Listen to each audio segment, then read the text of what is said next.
You're listening to another episode of Mr. Allard's Neighborhood. This is the place where you're entitled to Brad's opinion. And now for your host, Brad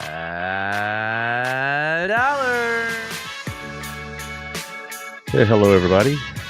We had to do a little adjustment on the fly. I was going to have a guest today, but a family health issue arose, and so we'll be trying to reschedule that for later in the month. Is my friend Tamara Kilgore, who was going to talk about her catering side business she has. She's also involved in real estate and whatnot, and she also was going to talk about Smoking Pig, which is, she and her husband have put together a catering business for events and whatnot. And I've had some of it. It's very, very good. But unfortunately, like I said, something arose within the family health wise, and her attention was needed there. So we'll try to catch her when possible next week or two. Also,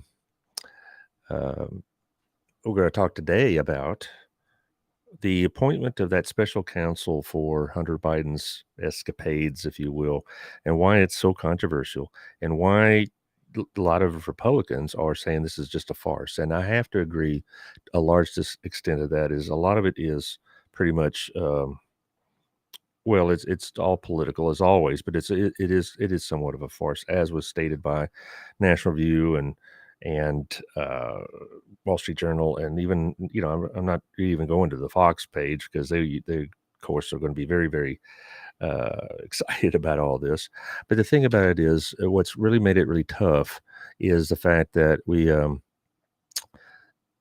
I think the Department of Justice is deserving of the criticism that it's gained in the last couple of years as being a politicized outfit. And I try not to come across as one of these, bomb throwers you hear on the Dan Bongino show or late night on Fox or anything like that. But I really honestly do believe that the Department of Justice is a sham, and it has been. It doesn't mean that Mr. Trump is not guilty of crimes and things like that. I believe he is, but I do believe that the criticisms and complaints that many have of the Department of Justice about being, very, very zealous in their approach to Mr. Trump, and a very, very lackadaisical, if not outright corrupt, on Hunter Biden and Joe Biden. I do believe that there's a lot of legitimate criticism there.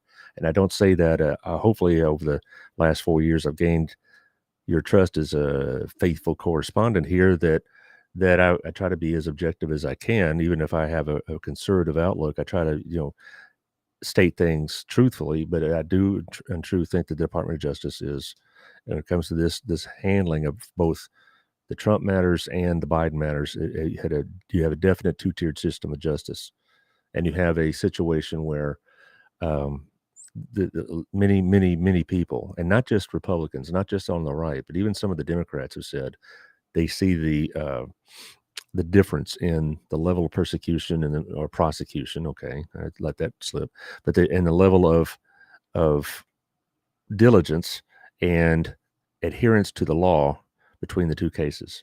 68% of the people believe that Joe Biden actually did something wrong while vice president. 68% of the people, and that includes a lot of Democrats, believe that there's something there that it needs to be investigated, that it's a very strong possibility that money exchanged hands between some of Hunter Biden's business associates and the rest of the Biden family, including Vice President Joe Biden. And so when you have 2/3 of the American people, you're going to include a lot of independents and a lot of Democrats in that number, and they believe that there's something wrong did happen. The problem we're going to have is, will the Department of Justice pursue that at all? And that's a very, very big question. There's no guarantee whatsoever. But I'll get to that in a minute, because I'll talk about some people you can guarantee good service from. CrossFit Burleson, 317 Southwest Wilshire. Check out CrossFitBurleson.com for the membership plans, the classes, et cetera, et cetera. They got the whole works for you. If you're looking for a thorough and complete workout, they have it there at CrossFit Burleson on 317 behind Stone Soup Cafe and that strip mall there. Also, thank you to Shandy Stogsdill at the group. She's still dealing with the real estate, and she's the person you need to talk to, because she knows where the deals are. She knows how to handle the rate changes and things of that nature. So check out Shandy Stogsdill if you're looking to move in and around this area. Also, we have our friends Auto at our place. great place to go. I'll see you Thursday for my bi-weekly meeting of Sunday school buddies. We try to solve all the world's problems, and we make real good progress until we walk out the door. Anyway, so our place is your place too. Also, thank you to Wild Cigar over at the Standard. Thank you, Chris. Monday, Wednesdays, and Fridays, they have happy hour. They also have great cigar and drink specials. It's a good place to have a cigar, or if you have a friend that smokes cigars, and get him or her a gift certificate and a gift card. It's a great place to be shopping for. Of course, it is Christmas season. Taylor, you done your Christmas shopping yet? Yeah, he's around here somewhere. I have not. Yeah, well, so you can go to Wild Cigar. Maybe I and should. get a gift For card. you. Yeah, okay. That always works too. Also, thank you to our friends at Local Life Magazine. The magazine's been out for a couple weeks now. Tiffany Nico is gearing up for next month's magazine, and she's very, very busy as always. I see her posting on Facebook that she's trying to get as much summer in with her daughters as she can. So locallifemagazine.com, locallifetx.com is actually the right website. So go check it out for what's going on currently. But the magazine is out to over 30,000 homes. It's a very, very good, great place to advertise. Also, thank you to Southern Gym. They've moved. They've been about a month in the new location on the first floor of the Stand. They moved from the third floor to the first floor. It's very, very nice. People are just very complimentary of it, and it has even more jewelry and services to provide. And so Southern Gym, a really great place to go for other types of gifts. Also, we have our friends over at Old Pro Roofing, John Williams, 817-734-2756. We'll come check your roof out. We'll come check to see if you have any need for roofing, and so you'll get the honest answer. And these are home folks here. I mean, I'm like I said before, I don't begrudge people making a living, but you want to deal with home folks. They're over at Old Town. So Old Pro Roofing, 817-734-2756, and John will set you right up. Also, thank you to Texas Farm Bureau, Melissa Harmon, 682-804-0534.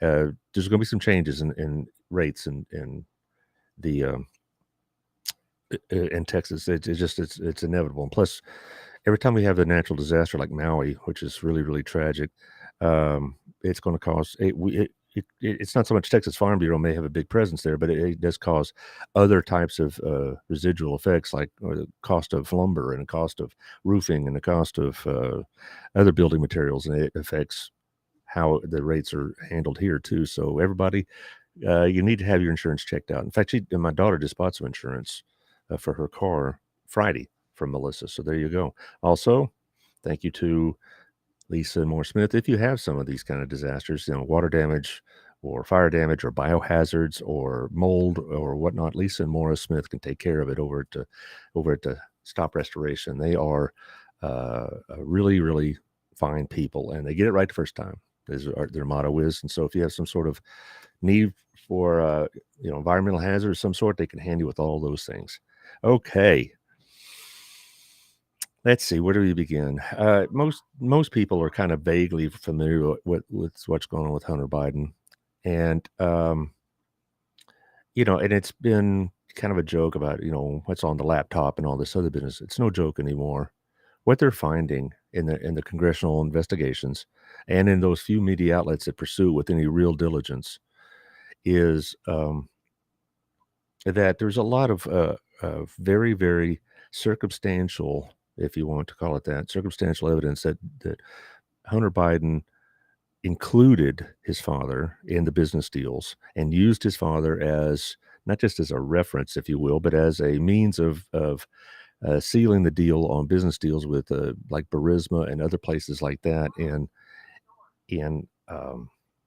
Ukraine and other places like that. And that there's several accounts by the FBI and by one of Hunter Biden's former business partners that there was some kind of connection between doing business with Hunter with the endorsement and knowledge of Joe.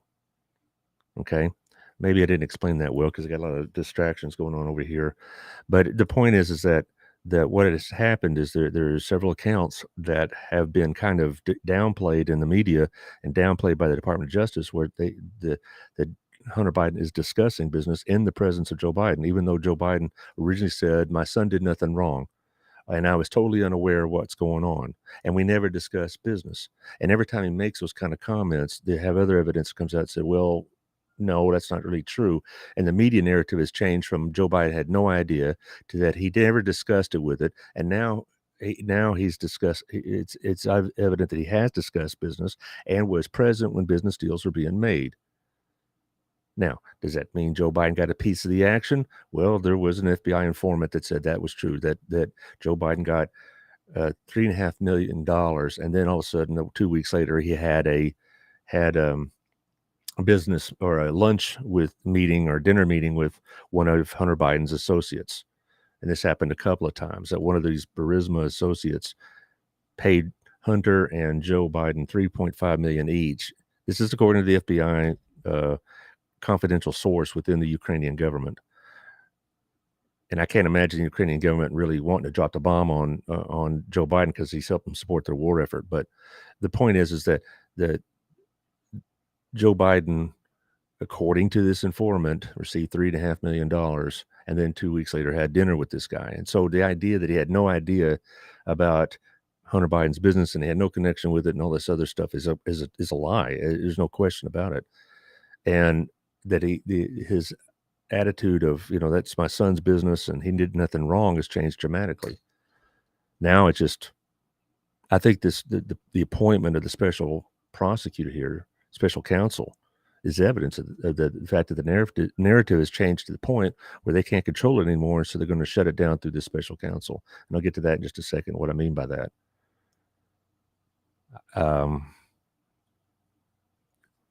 The thing about the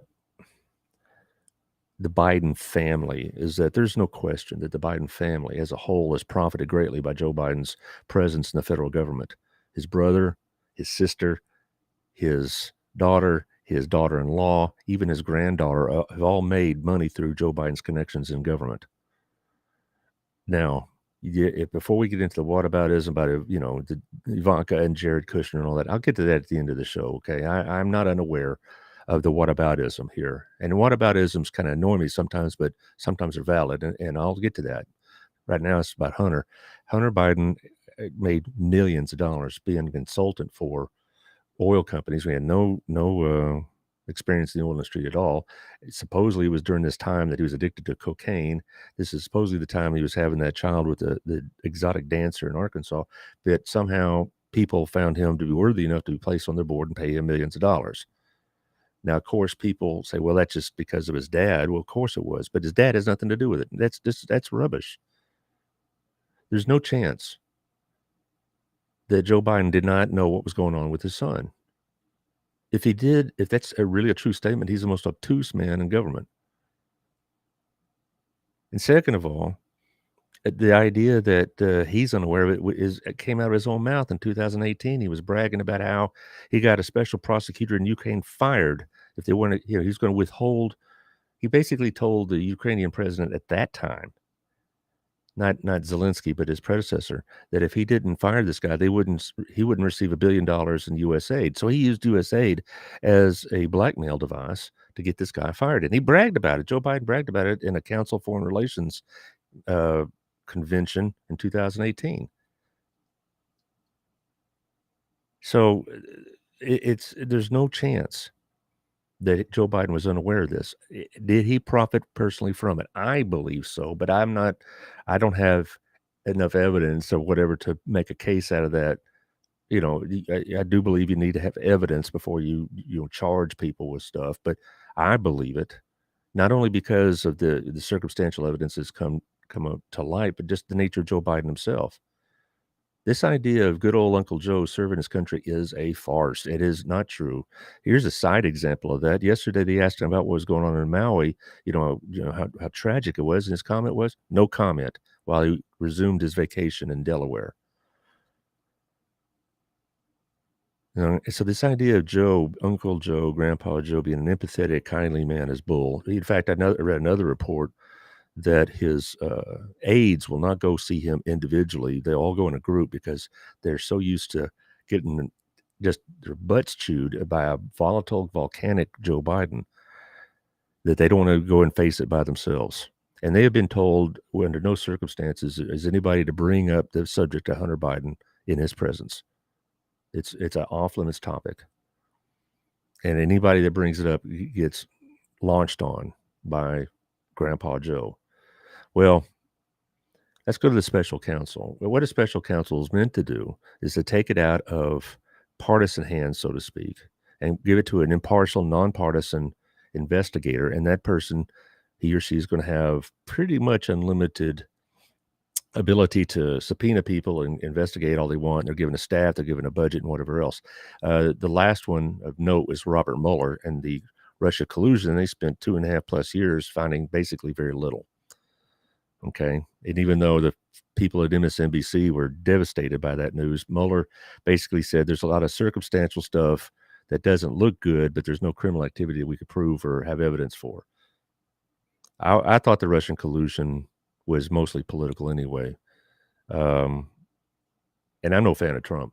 I think people know that by now. I'm no fan of Trump at all, but I do believe that Russian collusion story was something that was basically fabricated to distract and to limit Mr. Trump. Well, so by appointing this outside counsel, the theory is that they have a nonpartisan investigation. That was blown out of the water Friday. The man they appointed as special counsel is David Weiss, the man who had been handling the investigation for the U.S. Attorney's Office in Delaware. It's supposed to be somebody outside of the government. David Weiss is not. He's a U.S. attorney. He was appointed by Trump and kept on by Biden, and he has done an egregiously bad job of pursuing the Hunter Biden story in Delaware. And I'll get to that in a minute, too.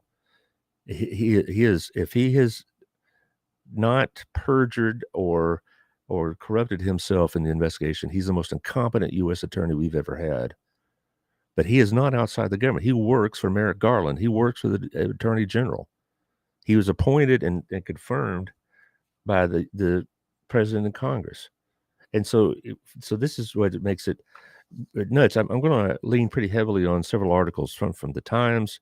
Well, I got one from the Post. I got 2 or 3 from National Review and a couple from Wall Street Journal and one from Politico.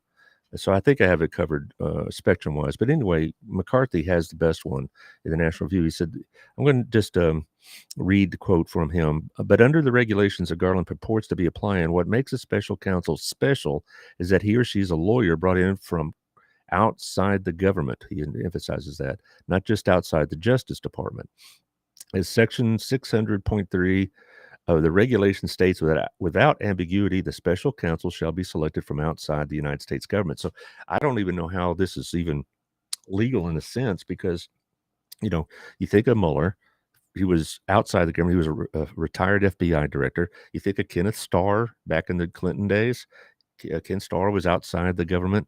If you really want to go way back, you want to talk about Iran-Contra under Reagan, the guy that ran that investigation was outside the government. All these special counsels are supposed to be independent of the government, and this David Weiss is not. He is an employee of the Justice Department.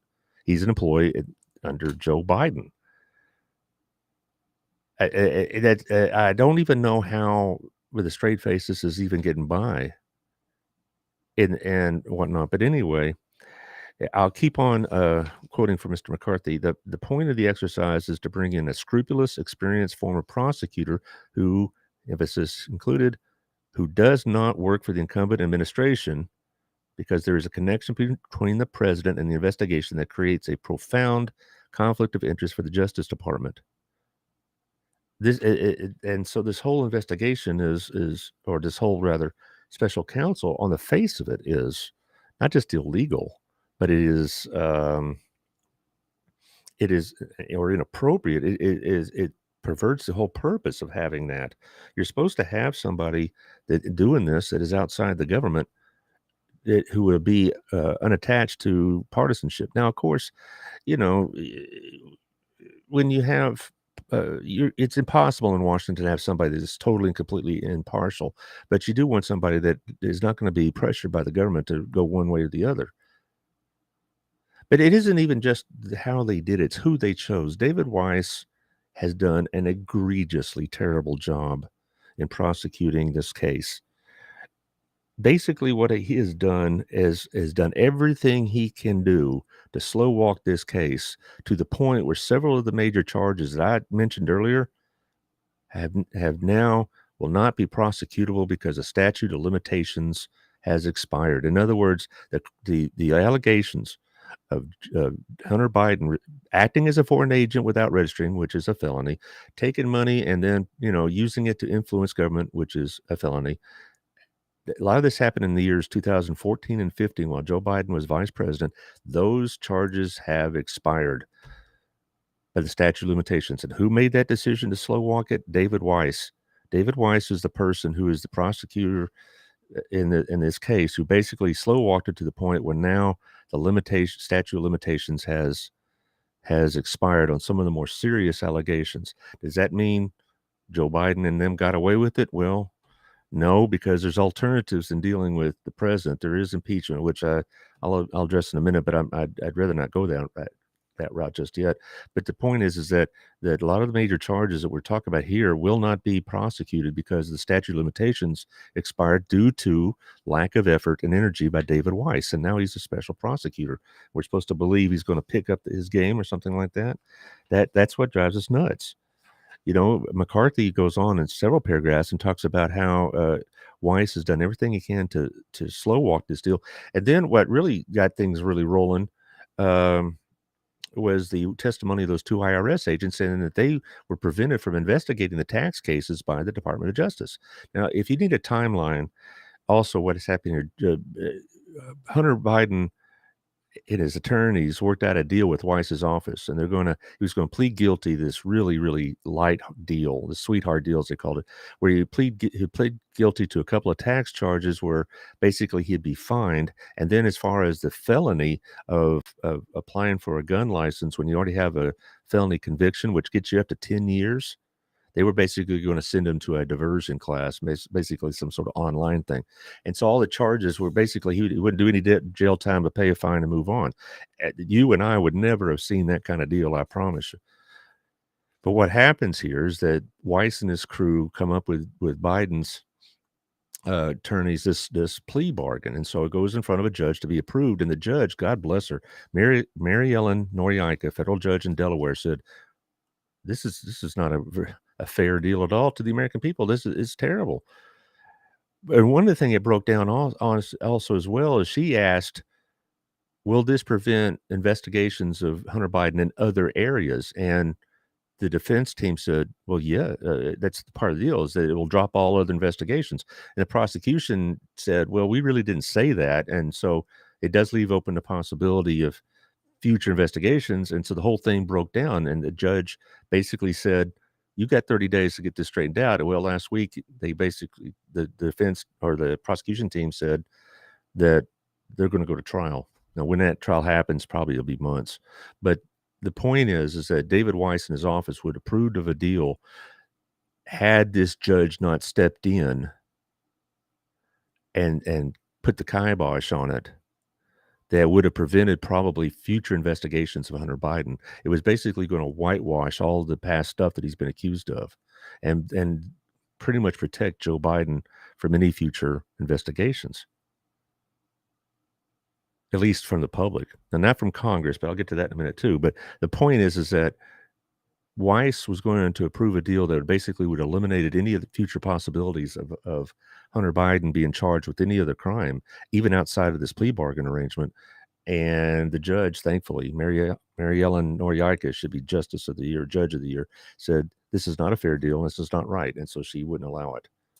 And it's just it's astounding to me that the way that this is played out. Now, another thing that happened in between the announcement of the plea deal and the hearing before the judge, there was about like a 7-week period. In between that, you had two IRS whistleblowers that said they were prevented from investigating Hunter Biden by their superiors and by the Department of Justice, and that they were, denied access, they were denied information, they were denied any kind of usual IRS type powers during an audit, and that they were told not to investigate, quote, the big guy, which obviously is Joe Biden, and they were told that their investigation is not going to go anywhere. So they spent 4 years trying to investigate Hunter Biden, and they both came forward. And people wanted to say, well, those are just Republican-leaning IRS agents. One of them was an avid and ardent Democrat, and he testified as such at the congressional hearing.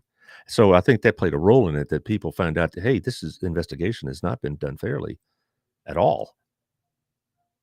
And so I think that played a role in the judge denying this plea deal. And so they changed the plea from guilty to not guilty. But see, there blows another narrative. Joe Biden has said all along his son did nothing wrong. Well, his son pled guilty to federal charges, even if the punishment was ridiculously light and something that you and I would never have received, that kind of leniency. So what about the Republicans in Congress? Are they just going to, roll over, play dead? Well, they're very upset because what happens here is that they no longer have the ability to bring Mr. Weiss to testify in congressional hearings, because one of the rules of special counsel is they could say it's an ongoing investigation and we can't comment. And it also allows Joe Biden to say, well, there's an investigation and we can't comment. It basically has stonewalled the congressional ability to go and look into this case to some degree, because all the information that Mr. Weiss has is now off limits to them. It will not be provided. The Justice Department can just defer any and all requests and saying, well, there's an ongoing investigation and we can't, interfere with that and that kind of business. And so basically the real purpose of the appointment of this counsel is to stonewall any investigations, both public and congressional. I want to say that again, because if people think that special counsel is bad news for Joe Biden, I haven't seen it yet, but it's basically what it's going to do is going to shield the Biden family from being investigated by the Department of Justice, if they ever were, and by Congress. Now, Congress can't continue its hearings and investigation. They just cannot rely or call upon the Department of Justice anymore, because now that's all been stonewalled by the appointment of the special counsel. And if they want to bring David Weiss in, then he can just say, I can't do that because I am supposedly an independent counselor or investigator, and it would be inappropriate and a violation of the statute. So that's what really this is all about. The whole appointment of the special counsel was to stonewall this whole investigation. Had they have chosen a genuinely independent, nonpartisan person, the outrage wouldn't be quite as great. But a lot of people are very, very angry because they brought in basically a political hack. Now, people say, well, Trump appointed him, and the Congress, Republican Congress, approved him. Yeah, that's true. But that you can't overestimate careerism and looking out for number one in federal circles. And the thing about it is, this gentleman, David Weiss, about 2 years ago, was asked to be a special counsel, and Biden turned him down, or Merrick Garland did. Well, Biden did. Merrick Garland's just a puppet. But as far as the Republicans, they wanted a special counsel, and they even suggested Weiss in 2021, but that was turned down. And now they're boiling mad because they've seen the last couple of years how badly Weiss has handled everything, how not just incompetently, but there's got to be an integrity issue here. And so they're boiling mad. So the main point of investigation in the House has been James Comer. And he's very upset. He basically said the move by the Attorney General Garland is part of the Justice Department's efforts to attempt a Biden family cover-up in light of the House Oversight Committee's mounting evidence of President Joe Biden's role in his family schemes, selling the brand for millions of dollars to foreign nationals. The Justice Department's misconduct and politicalization into the Biden criminal investigation has already allowed the statute of limitations to run with respect to egregious felonies committed by Hunter Biden. He goes on to say that the DOJ refused to follow evidence that could have led to Joe Biden, and they tipped off the Biden transition team and Hunter Biden's lawyers about planned interviews and searches and attempted to sneakily place Hunter Biden on the path to a sweetheart plea deal. So basically, this is now, you say, well, that's Republicans and whatnot, and it's partisanship and it's politics and it's whatever else. But the point is that they had basically put a real big roadblock in Congress's investigation. I mean, they could investigate and they still do subpoenas and all this other stuff, but those subpoenas can be denied because of, well, there's an ongoing investigation and things of that nature. And now, if anybody in the media, other than Peter Doocy of Fox News, asked him about this question, he could just say, there's an ongoing investigation, and I can't comment on that, and that kind of thing. This is really, really bothersome because there has been ample testimony in these hearings that continually point out the misstatements and lies of Joe Biden, that he had no idea. Okay, well, he did. But I never talked about it with him. Well, then he did. Well, he never used me as a means of gaining business. Well, he did. And, and the evidence is there. Is it prosecutable? We won't know because the special counsel isn't going to pursue that. And Congress, anything Congress does will be seen as political and partisan. Even if they came up with a video of Joe Biden selling the Ukrainians the nuclear codes, it'd still be seen as, well, that's just, partisanship. That's just fake news and whatever else. And, we've gone through all of that before. Now, as far as the political fallout from this, will there be any? It's hard to say, right? I would say that there will be some. But see, here's the whole basis of the Biden campaign is, I'm not Donald Trump. Okay? He's not going to campaign. He may try to campaign on Bidenomics, but that's another topic for another story. But the economy isn't nearly as good as you're putting out, Mr. Biden. And all my conversations with our nonprofit friends will tell you that. Tomorrow, I'm talking with Debbie Beeman at Promises, and I know what she's going to tell me. Jennifer Woods last week at Harvest House spelled it out for us. Lisa Schwartz at Crazy 8, Next Step Women's Center, all these that deal with people struck by situations of life, economics and whatnot, are getting hammered. There's a big article in the Dallas Morning News Sunday about Plano, where I went to school when I was a kid, went to high school there. It has a tremendous homeless problem. And there's an article in the Wall Street Journal today about the homeless problem just rising rapidly in several cities. But Bidenomics, he's trying to tell us, is making everything good. That's just a little side note. Anyway, but will it affect it? When you have 68% of the American people think that Joe Biden did something illegal, yet he's still dead heat with Mr. Trump. There's a lot of people, it's really funny, there's a lot of people that are going to vote for Joe Biden regardless of whatever crime he may have committed.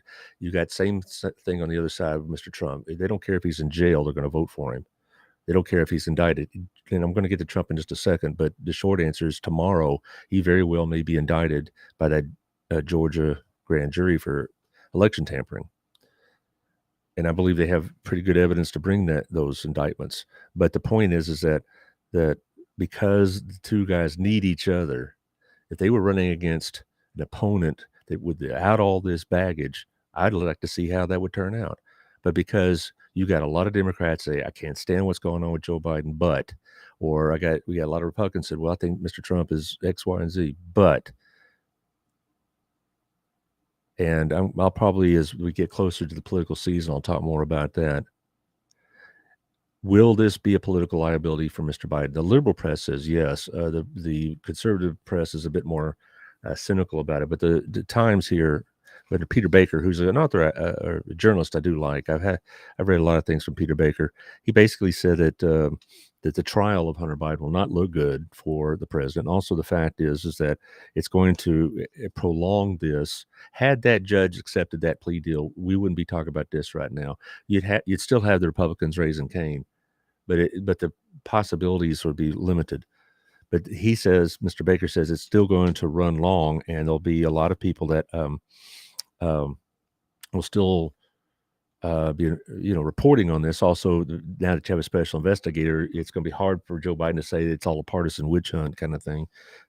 But there you go.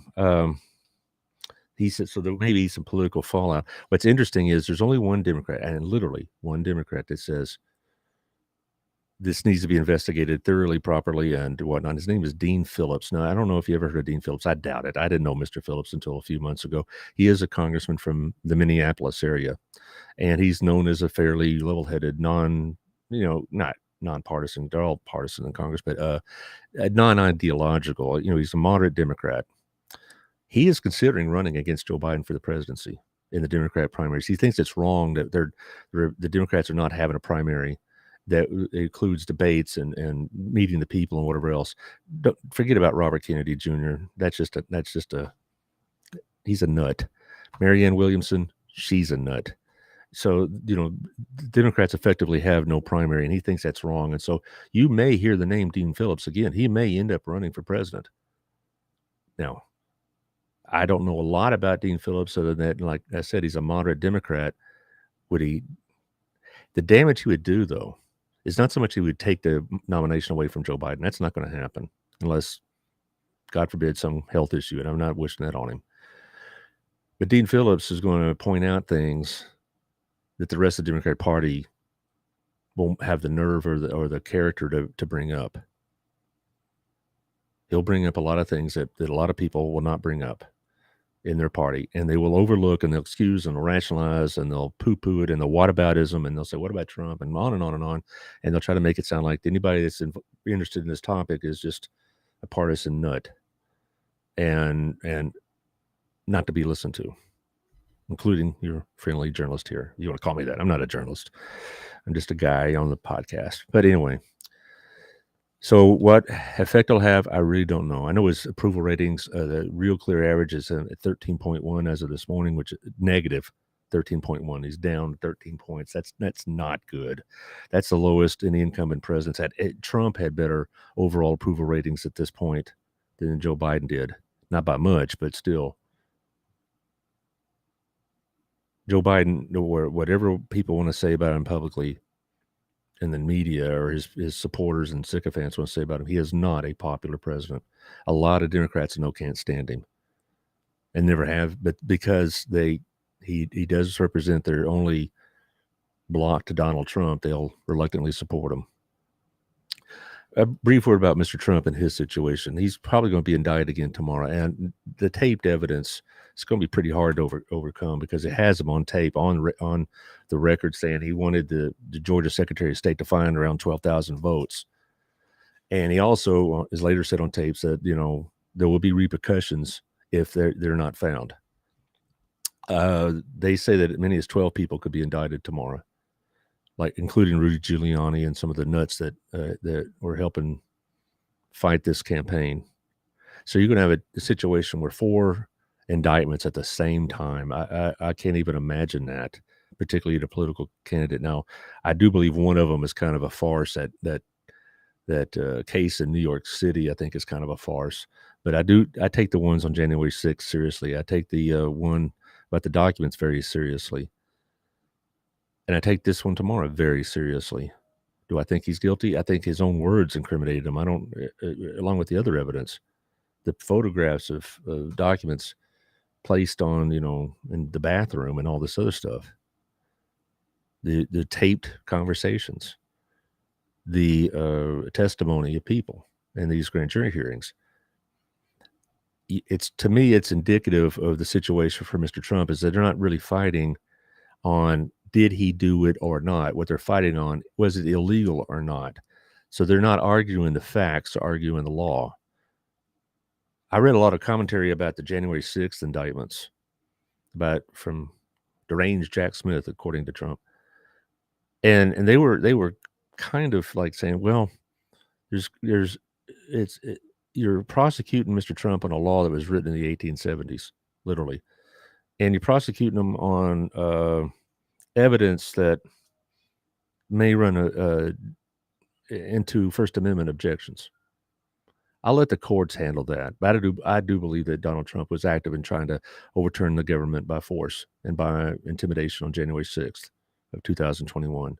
Mike Pence said so. Mike Pence, by the way, is one of the few Republican candidates that has really been forceful in supporting the investigations into Mr. Trump.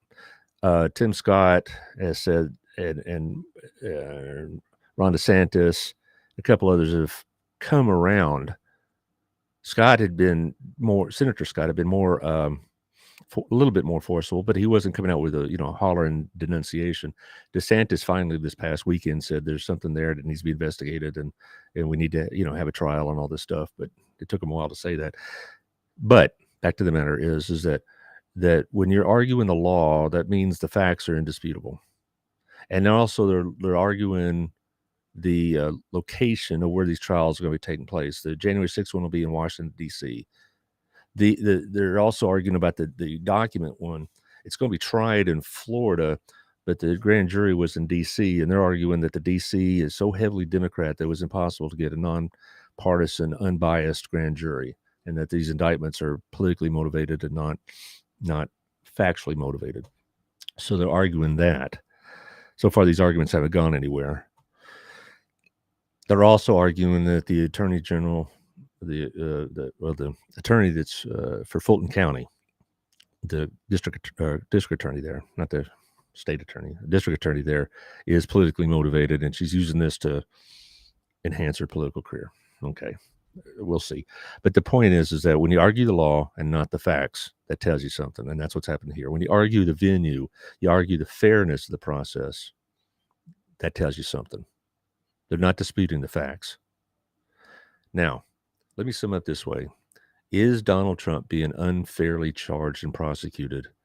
Not unfairly, but I do think he's being pursued with a greater degree of diligence and effort and attention than they ever gave Hunter Biden or Joe Biden.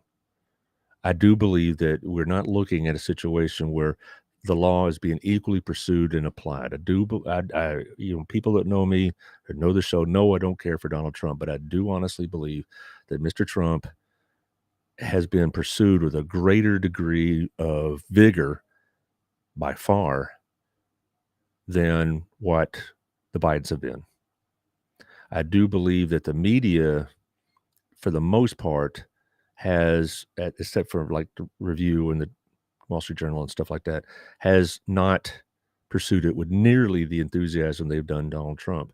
Now, I have seen news reports on NBC News about this, and it was fairly presented, okay, but it's just not to the daily drumbeat, I guess, if you will. I do believe that Donald Trump needs to stand trial for these charges, because I do believe they have a legitimate basis. But when people say it's unfair and it's a two-tiered system, they have every legitimate basis to make those statements. Okay? I'm not saying Donald Trump should get exonerated. I think we need to let the justice system play out, but I want to see it equally pursued with equal vigor, with equal attention, with equal, assets employed. I want to see that kind of enthusiasm on the Biden investigations.